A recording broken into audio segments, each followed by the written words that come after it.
বিষয় যে প্ৰায় 1 লাখতকৈ অধিক লোক ভাৰতৰ ৰাষ্ট্ৰপতি দ্ৰৌপদী মুৰ্মু ডাঙৰীয়ানীৰ ভাষণ শুনিবলৈ আৰু কাৰ্বি যুৱ মহোৎসৱৰ এই সোণালী জয়ন্তী অনুষ্ঠান উপভোগ কৰিবলৈ উপস্থিত আছিল। কিন্তু কাৰ্বি আলঙৰ পাহাৰৰ ওপৰত আজি খুব ঠিক ক্লাউড এটা জমা হ'ল।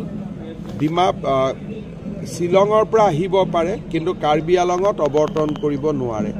গুৱাহাটীৰ পৰাও ৰাজ্যপাল মহোদয় আহিব নোৱাৰিলে, শ্বিলঙৰ পৰাও ৰাষ্ট্ৰপতি মহোদয়া আহিব নোৱাৰিলে। মই ৰাতিপুৱা 5টা বজাতে গাড়ী দি অহাৰ কাৰণে উপস্থিত হ'ব পাৰিলোঁ। দুখ লাগিলে, ইমান ডাঙৰ উৎসৱ এটা অনুষ্ঠিত হৈছিল। তথাপিতো ৰাষ্ট্ৰপতি মহোদয়াই ইয়াত দিবলগীয়া ভাষণটো শ্বিলঙতে বাণীবদ্ধ কৰি আমালৈ পঠিয়াই দিছে। আমি সেইটো সন্ধিয়া ইয়াতে ৰাইজৰ মাজত আমি প্ৰকাশ কৰিম আৰু অহাবাৰ ৰাষ্ট্ৰপতি মহোদয়া যাতে ইয়ালৈ আহে তাৰ বাবে মই যিমান পাৰো প্ৰচেষ্টা কৰিম। কাৰ্বি যুৱ মহোৎসৱ উত্তৰ পূৰ্বৰ আটাইতকৈ পুৰণা যুৱ মহোৎসৱ। ইভেন হৰ্ণবিলতকৈও কাৰ্বি যুৱ মহোৎসৱ আটাইতকৈ পুৰণা। কিন্তু অসম চৰকাৰে আজিলৈকে ইয়াত কেতিয়াও সহায় কৰা নাই। কাৰ্বি ৰাইজে নিজাকৈ এই অনুষ্ঠান পাতি আছিলে আৰু অসমত এনেকুৱা যুৱ মহোৎসৱ বা এনেকুৱা ফেষ্টিভেল আমাৰ বেলেগ নাইও।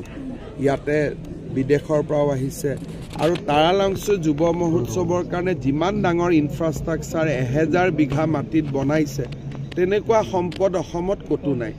এই যুৱ মহোৎসৱখনৰ লগত এতিয়াৰ পৰা ৰাজ্যৰ সাংস্কৃতিক বিভাগো জড়িত হৈ পৰিব যাতে দেশ বিদেশৰ অতিথিক আমি এই যুৱ মহোৎসৱলৈ আনিব পাৰোঁ। ৰাষ্ট্ৰ পৰ্যায়লৈ সেইটোৱে আমাৰ উদ্দেশ্য।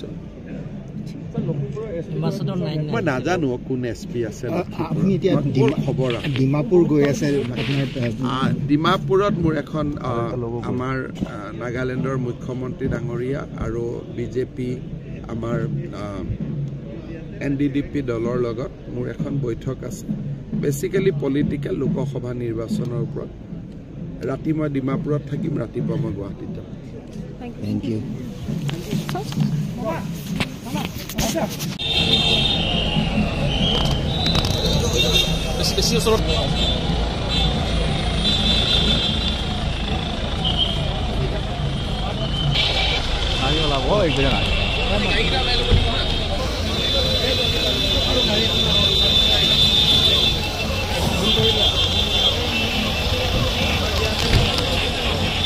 গাড়ী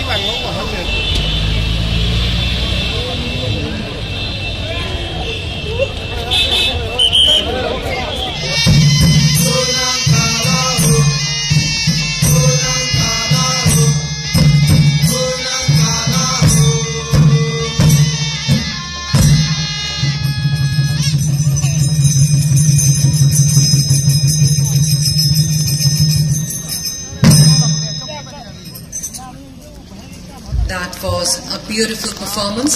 Thanks to all the artists.